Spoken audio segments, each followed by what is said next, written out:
Bonjour, et bienvenue à vous tous. Carré Gimbal et Serge Monast ont écrit en 1985, c'est-à-dire avant même la popularisation d'Internet, un texte montrant les projets du nouvel ordre mondial. Ce qui intrigue dans ce texte, ce n'est pas seulement son contexte. Comme les relais pro nouvel ordre mondial et autres idiots utiles font constamment remarquer en fustigeant un contexte paranoïde ou extrême droitiste, ou extrême gauchiste, voire extrême centriste ou nihiliste, mais le fond du texte lui-même, les informations prédictives qu'il dévoile et qui se retrouvent pour une partie très importante vérifiées par les faits, plus de 30 ans après leur première publication. Ce qui importe ici, c'est de lire ce qui est écrit noir sur blanc, ce qui a été écrit il y a plus de 30 ans et qui se trouve recoupé par les faits eux-mêmes. D'abord, nous allons voir comment le système s'y prend pour manipuler la population. Comment manipuler la populace, en 10 leçons. 1. La stratégie de la distraction. Élément primordial du contrôle social, la stratégie de la diversion consiste à détourner l'attention du public des problèmes importants et des mutations décidées par les élites politiques et économiques, grâce à un déluge continuel de distractions et d'informations insignifiantes. La stratégie de la diversion est également indispensable pour empêcher le public de s'intéresser aux connaissances essentielles dans les domaines de la science, de l'économie, de la psychologie, de la neurobiologie et de la cybernétique. Garder l'attention du public distraite, loin des véritables problèmes sociaux, captivé par des sujets sans importance réelle. Garder le public occupé, sans aucun temps pour penser, de retour à la ferme avec les autres animaux. Extrait de Armes silencieuses pour guerre tranquille. 2. Créer des problèmes, puis offrir des solutions. Cette méthode est aussi appelée problème-réaction-solution. On crée d'abord un problème, une situation prévue pour susciter une certaine réaction du public, afin que celui-ci soit lui-même demandeur des mesures qu'on souhaite lui faire accepter. Par exemple, laisser se développer la violence urbaine ou organiser des attentats sanglants, afin que le public soit demandeur de lois sécuritaires au détriment de la liberté. Ou encore, créer une crise économique pour faire accepter comme un mal nécessaire le recul des droits sociaux et le démantèlement des services publics. 3. La stratégie de la dégradation. Pour faire accepter une mesure inacceptable, il suffit de l'appliquer progressivement, en dégradé, sur une durée de 10 ans. C'est de cette façon que des conditions socio-économiques radicalement nouvelles, néolibéralisme, ont été imposées durant les années 1980 à 1990. Chômage massif, précarité, flexibilité, délocalisation, salaire n'assurant plus un revenu décent, autant de changements qui auraient provoqué une révolution s'ils avaient été appliqués brutalement. 4. La stratégie du différé. Une autre façon de faire accepter une décision impopulaire est de la présenter comme douloureuse mais nécessaire, en obtenant l'accord du public dans le présent pour une application dans le futur. Il est toujours plus facile d'accepter un sacrifice futur qu'un sacrifice immédiat. D'abord parce que l'effort n'est pas à fournir tout de suite. Ensuite parce que le public a toujours tendance à espérer naïvement que tout ira mieux demain et que le sacrifice demandé pourra être évité. Enfin, cela laisse du temps au public pour s'habituer à l'idée du changement et l'accepter avec résignation lorsque le moment sera venu. 5. S'adresser au public comme à des enfants en bas âge. La plupart des publicités destinées au grand public utilisent un discours, des arguments, des personnages et un ton particulièrement infantilisant, souvent proche du débilitant, comme si le spectateur était un enfant en bas âge ou un handicapé mental. Plus on cherchera à tromper le spectateur, plus on adoptera un ton infantilisant. Pourquoi ?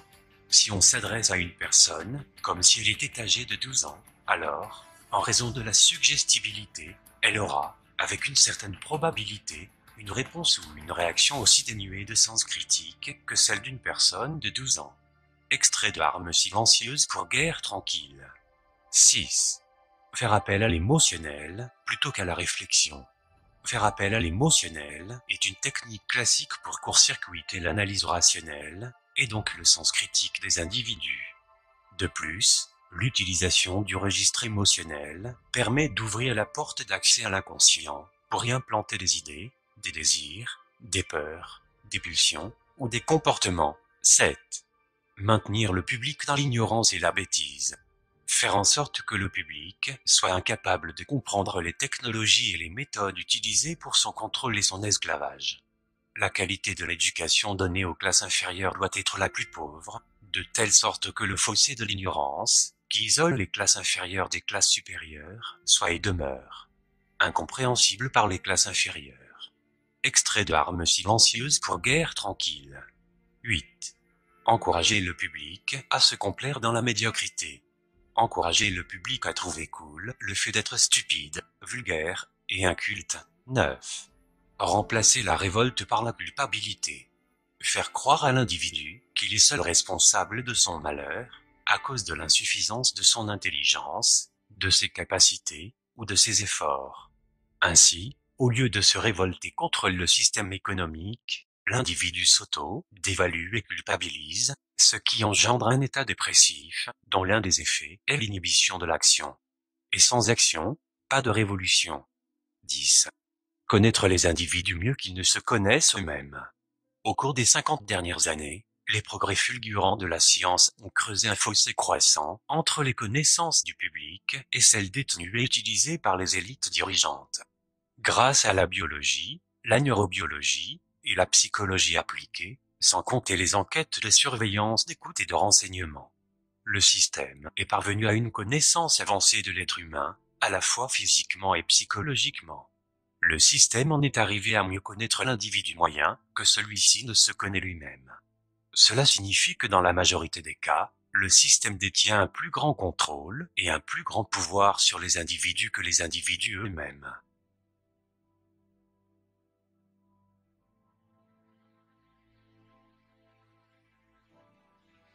Père Régimbald et Serge Monast, en 1985, nous annoncent le nouvel ordre mondial.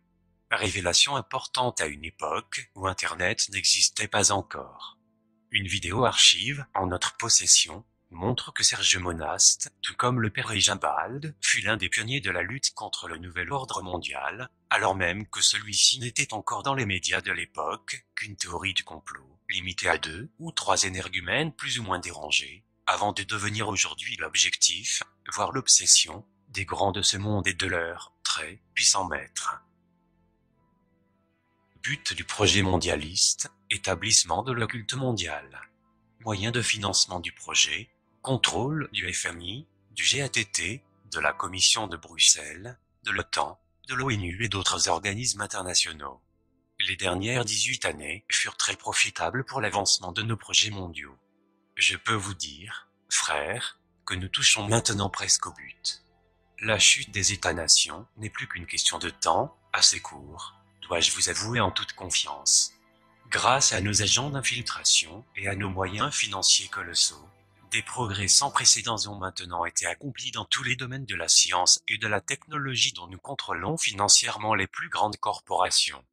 Depuis les réunions secrètes avec Monsieur de Rothschild dans les années 56, et qui avaient pour but de mettre au point le développement et l'implantation mondiale des ordinateurs, il nous est maintenant possible d'entrevoir la mise en place d'un genre d'autoroute internationale où toutes ces machines seraient reliées entre elles. Car, comme vous le savez déjà, le contrôle direct et individuel des populations de la planète serait à tout le moins totalement impossible sans l'usage des ordinateurs et leur attachement électronique les uns par rapport aux autres en un vaste réseau mondial. Ces machines d'ailleurs ont l'avantage de pouvoir remplacer des millions d'individus. De plus, elles ne possèdent ni conscience, ni morale aucune, ce qui est indispensable pour la réussite d'un projet comme le nôtre. Surtout, ces machines accomplissent, sans discuter, tout ce qui leur est dicté. Elles sont des esclaves parfaits dont ont tant rêvé nos prédécesseurs, mais sans qu'ils aient été à même de se douter qu'un jour, il nous serait possible d'accomplir un tel prodige. Ces machines sans patrie, sans couleur, sans religion, sans appartenance politique, sont l'ultime accomplissement et outil de notre nouvel ordre mondial. Elles en sont la pierre angulaire. L'organisation de ces machines en un vaste réseau mondial, dont nous contrôlerons les leviers supérieurs, nous servira à immobiliser les populations. Comment? Comme vous le savez, la structure de base de notre nouvel ordre mondial est composée, dans son essence, d'une multitude de réseaux divers couvrant chacun toutes les sphères de l'activité humaine sur toute l'étendue de la planète. Jusqu'à ce jour, tous ces réseaux étaient reliés entre eux par une base idéologique commune, celle de l'homme comme étant le centre et l'ultime accomplissement de l'univers. Ainsi, grâce à tous ces réseaux unis par le lien de la nouvelle religion de l'homme pour l'homme, nous avons pu facilement infiltrer tous les secteurs humains dans tous les pays occidentaux et en modifier la base judéo-chrétienne. Le résultat est qu'aujourd'hui, cet homme, qu'il fasse partie du politique, de l'économique, du social, de l'éducation, du scientifique ou du religieux, a déjà, depuis notre dernière réunion de fin juin 67, abandonné son héritage passé pour le remplacer par notre idéal d'une religion mondiale basée uniquement sur l'homme. Coupé ainsi qu'il est dorénavant de ses racines historiques, cet homme n'attend plus, en définitive, que lui soit proposée une nouvelle idéologie. Celle-ci, bien entendu, est la nôtre, celle du village communautaire global dont il sera le centre. Et c'est précisément ce que nous lui apporterons en l'encourageant à faire partie, corps et âme, de ce réseau électronique mondial où les frontières des États-nations auront été à tout jamais abolies, anéanties jusqu'à leurs racines les plus profondes. Pendant que cet homme égaré sera absorbé par son enthousiasme aveugle à faire partie de sa nouvelle communauté mondiale en faisant partie de ce vaste réseau d'ordinateurs, pour notre compte, nous verrons, à partir des leviers supérieurs qui lui seront cachés, à le ficher, à l'identifier, à le comptabiliser et à le rentabiliser selon nos propres objectifs. Car à l'intérieur de cette nouvelle société globale, aucun individu ayant un potentiel de rentabilité pour nous ne pourra nous échapper. L'apport constant de la technologie électronique devra nous assurer de tous les moyens pour ficher, identifier et contrôler tous les individus des populations de l'Occident. Quant à ceux qui ne représenteront aucune rentabilité exploitable par nous, nous verrons à ce qu'ils s'éliminent d'eux-mêmes à travers toutes les guerres intestines locales que nous aurons pris soin de faire éclater ici et là en nous ayant servi, et de la chute de l'économie, des États-nations, et des oppositions et des revendications des divers groupes composant ces mêmes États. Voici donc la manière détaillée par laquelle nous procéderons d'ici 1998 pour paver la route à la naissance de notre gouvernement mondial. 1. Décupler la société des loisirs, qui nous a été si profitable à date. En nous servant de l'invention de la vidéo, que nous avons financée, et des jeux qui lui sont rattachés, finissons de pervertir la morale de la jeunesse. Offrons-lui la possibilité de satisfaire maintenant tous ses instincts. Un être possédé par ses sens, et esclave de ceux-ci, nous le savons, n'a ni idéal, ni force intérieure, pour défendre quoi que ce soit. Il est individualiste, par nature, et représente un candidat parfait, que nous pouvons modeler aisément selon nos désirs et nos priorités. D'ailleurs, rappelez-vous avec quelle facilité nos prédécesseurs sont pu orienter toute la jeunesse allemande au début du siècle en se servant du désabusement de cette dernière. 2. Encourager la contestation étudiante pour toutes les causes rattachées à l'écologie. La protection obligatoire de cette dernière sera un atout majeur le jour où nous aurons poussé les États-nations à échanger leur dette intérieure contre la perte de 33% de tout leur territoire demeuré à l'état sauvage. Point 3. Comblons le vide intérieur de cette jeunesse en l'initiant, dès son tout jeune âge, à l'univers des ordinateurs. Utilisons, pour cela, son système d'éducation. Un esclave au service d'un autre esclave, que nous contrôlons. En point 4. Sur un autre plan, établissons le libre-échange international comme étant une priorité absolue pour la survie économique des États-nations. Cette nouvelle conception économique nous aidera à accélérer le déclin des nationalistes de toutes les nations, à les isoler en factions diverses, et au moment voulu, à les opposer farouchement les uns aux autres dans des guerres intestines qui achèveront de ruiner ces nations. Point 5. Pour nous assurer à tout prix de la réussite d'une telle entreprise, faisons en sorte que nos agents déjà infiltrés dans les ministères des Affaires intergouvernementales et de l'immigration des États-nations fassent modifier en profondeur les lois de ces ministères. Ces modifications viseront essentiellement à ouvrir les portes des pays occidentaux à une immigration de plus en plus massive à l'intérieur de leurs frontières, immigration que nous aurons d'ailleurs provoquée en ayant pris soin de faire éclater, ici et là, de nouveaux conflits locaux. Par des campagnes de presse bien orchestrées dans l'opinion publique des États-nations ciblés, nous provoquerons chez celles-ci un afflux important de réfugiés, qui aura pour effet de déstabiliser leur économie intérieure et de faire augmenter les tensions raciales à l'intérieur de leur territoire. Nous verrons à faire en sorte que des groupes d'extrémistes étrangers fassent partie de ces afflux d'immigrants, ce qui facilitera la déstabilisation politique, économique et sociale des nations visées. Point 6. Ce libre-échange, qui, en réalité, n'en est pas un, car il est déjà contrôlé par le tout sommet de la hiérarchie économique, noyautons-le en 3 commissions latérales, celle de l'Asie, celle de l'Amérique, celle de l'Europe. Il nous apportera la discorde à l'intérieur des États-nations par la hausse du chômage relié aux restructurations de nos multinationales. Point 7. Transférons lentement, mais sûrement, nos multinationales dans de nouveaux pays acquis à l'idée de l'économie du marché, tels les pays de l'Est de l'Europe, en Russie et en Chine par exemple. Nous nous fichons bien, pour l'instant, si leur population représente ou non un vaste bassin de nouveaux consommateurs. Ce qui nous intéresse, c'est d'avoir accès, en premier lieu, à une main-d'œuvre esclave, à bon marché et non syndiquée, que nous offrent ces pays et ceux du tiers-monde. D'ailleurs, leurs gouvernements ne sont-ils pas mis en place par nous? Ne font-ils pas appel à l'aide étrangère, et auprès de notre Fonds monétaire international et de notre Banque mondiale? Ces transferts offrent plusieurs avantages pour nous. Ils contribuent à entretenir ces nouvelles populations dans l'illusion d'une libération économique, d'une liberté politique, alors qu'en réalité, nous les dominerons par l'appétit du gain et un endettement dont ils ne pourront jamais s'acquitter. Quant aux populations occidentales, elles seront entretenues dans le rêve du bien-être économique, car les produits importés de ces pays ne subiront aucune hausse de prix. Par contre, sans qu'elles s'en aperçoivent au début, de plus en plus d'industries seront obligées de fermer leurs portes à cause des transferts que nous aurons effectués hors des pays occidentaux. Ces fermetures augmenteront le chômage et apporteront des pertes importantes de revenus pour les États-nations.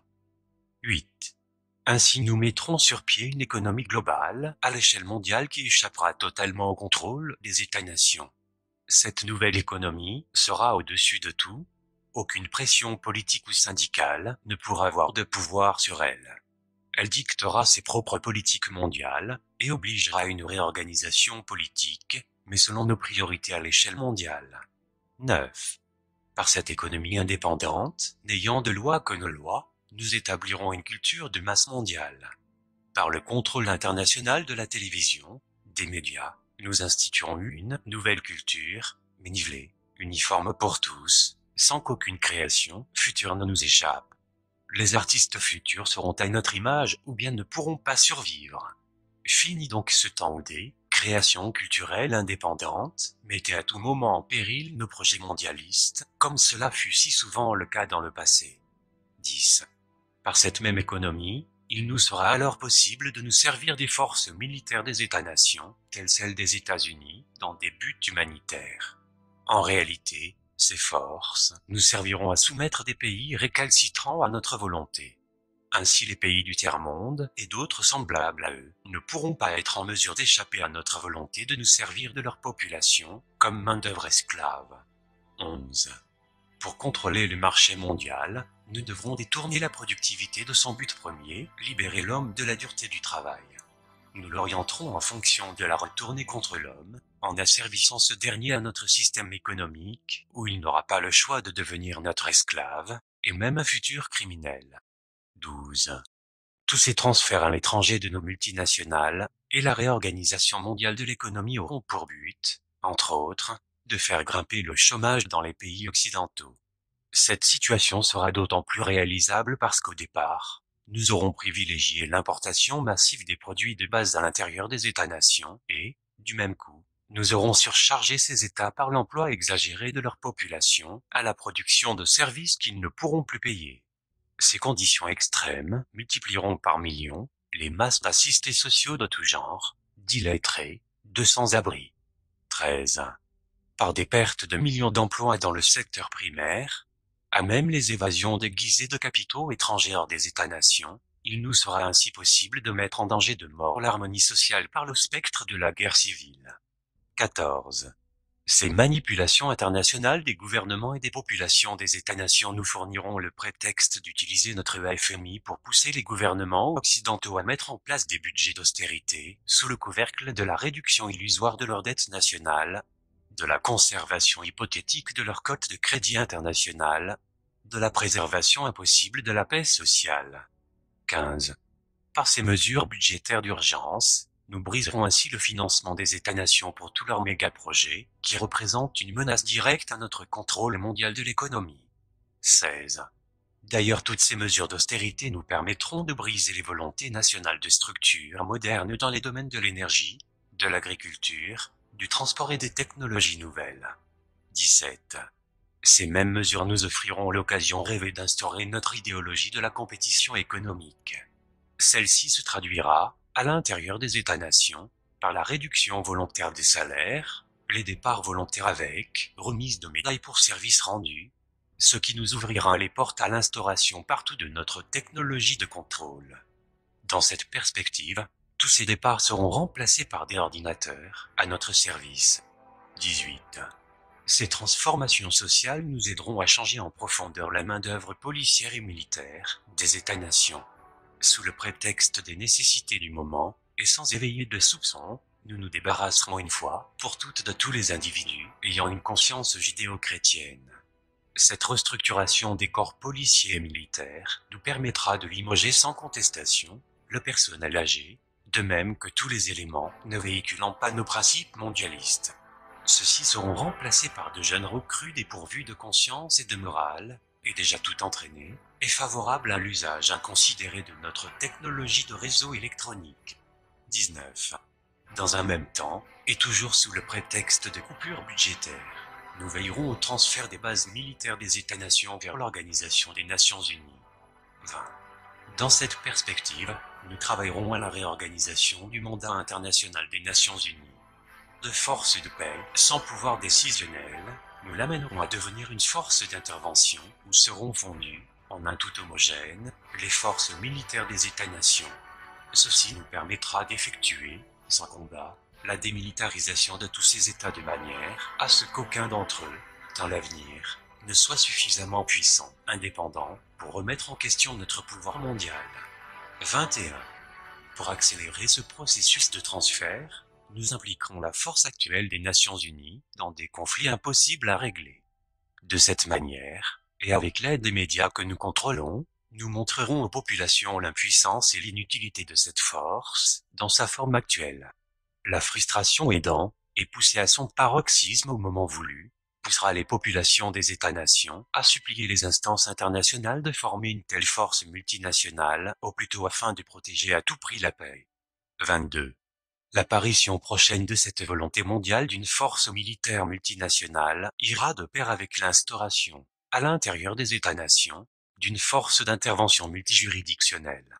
Cette combinaison des effectifs policiers et militaires, créée à même le prétexte de l'augmentation de l'instabilité politique et sociale grandissante à l'intérieur de ces États croulant sous le fardeau des problèmes économiques, nous permettra de mieux contrôler les populations occidentales. Ici, l'utilisation à outrance de l'identification et du fichage électronique des individus nous fournira une surveillance complète de toutes les populations visées. 23. Cette réorganisation policière et militaire intérieure et extérieure des États-nations permettra de faire converger le tout vers l'obligation de la mise en place d'un centre mondial judiciaire. Ce centre permettra aux différents corps policiers des États-nations d'avoir rapidement accès à des banques de données sur tous les individus potentiellement dangereux pour nous sur la planète. L'image d'une meilleure efficacité judiciaire et les liens de plus en plus étroits créés et entretenus avec le militaire nous aideront à mettre en valeur la nécessité d'un tribunal international doublé d'un système judiciaire mondial, l'un pour les affaires civiles et criminelles individuelles et l'autre pour les nations. 24. Au cours de la croissance acceptée par tous de ces nouvelles nécessités, il sera impérieux pour nous de compléter au plus tôt le contrôle mondial des armes à feu à l'intérieur des territoires des États-nations. Pour ce faire, nous accélérons le plan Alpha mis en œuvre au cours des années 60 par certains de nos prédécesseurs. Ce plan, à l'origine, visait deux objectifs qui sont demeurés les mêmes encore aujourd'hui, par l'intervention de tireurs fous. Créer un climat d'insécurité dans les populations pour amener à un contrôle plus serré des armes à feu. Orienter les actes de violence de manière à en faire porter la responsabilité par des extrémistes religieux ou des personnes affiliées à des allégeances religieuses de tendance traditionnelle, ou encore des personnes prétendant avoir des communications privilégiées avec Dieu. Aujourd'hui, afin d'accélérer ce contrôle des armes à feu, nous pourrons utiliser la chute des conditions économiques des États-nations qui entraînera avec elle une déstabilisation complète du social, donc augmentation de la violence. Je n'ai pas besoin de vous rappeler, ni de vous démontrer, frères, les fondements de ce contrôle des armes à feu.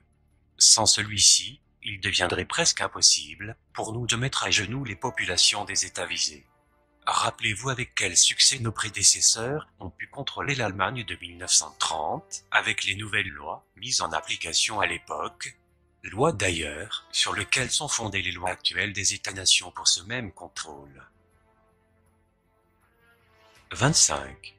Les dernières étapes se rapportent à la phase oméga, expérimentée à partir des expérimentations effectuées au début des années 70. Elle renferme la mise en application, à l'échelle mondiale, des armes électromagnétiques, les changements de climat entraînant la destruction des récoltes, la faillite dans ces conditions, des terres agricoles. L'avenir du contrôle des populations de ces États passe obligatoirement par le contrôle absolu, par nous, de la production alimentaire à l'échelle mondiale et par la prise de contrôle des principales routes alimentaires de la planète. Pour ce faire, il est nécessaire d'utiliser l'électromagnétique, entre autres, pour déstabiliser les climats des États les plus productifs sur le plan agricole. Quant à l'empoisonnement de la nature, elle sera d'autant plus accélérée que l'augmentation des populations y poussera sans restriction. La dénaturation, par moyens artificiels, des produits alimentaires de consommation courante, l'empoisonnement de la nature par une exploitation exagérée et inconsidérée, et l'utilisation massive de produits chimiques dans l'agriculture, tout cela, frères, mènera à la ruine assurée des industries alimentaires des États-nations. 26. L'utilisation de l'électromagnétique pour provoquer des tremblements de terre dans les régions industrielles les plus importantes des États-nations contribuera à accélérer la chute économique des États les plus menaçants pour nous, de même qu'à amplifier l'obligation de la mise en place de notre nouvel ordre mondial. 27. Qui pourra nous soupçonner? Qui pourra se douter des moyens utilisés? Ceux qui oseront se dresser contre nous en diffusant de l'information quant à l'existence et au contenu de notre conspiration deviendront suspects aux yeux des autorités de leur nation et de leur population. Grâce à la désinformation, au mensonge, à l'hypocrisie et à l'individualisme que nous avons créés au sein des peuples des États-nations, l'homme est devenu un ennemi pour l'homme. Ainsi ces individus indépendants, qui sont des plus dangereux pour nous, justement à cause de leur liberté, seront considérés par leurs semblables comme étant des ennemis et non des libérateurs. L'esclavage des enfants, le pillage des richesses du tiers-monde, le chômage, la propagande pour la libération de la drogue, l'abrutissement de la jeunesse des nations, l'idéologie du respect de la liberté individuelle diffusée au sein des églises judéo-chrétiennes et à l'intérieur des États-nations, l'obscurantisme considéré comme une base de la fierté, les conflits interethniques, et notre dernière réalisation, les restrictions budgétaires. Tout cela nous permet enfin de voir l'accomplissement ancestral de notre rêve, celui de l'instauration de notre nouvel ordre mondial.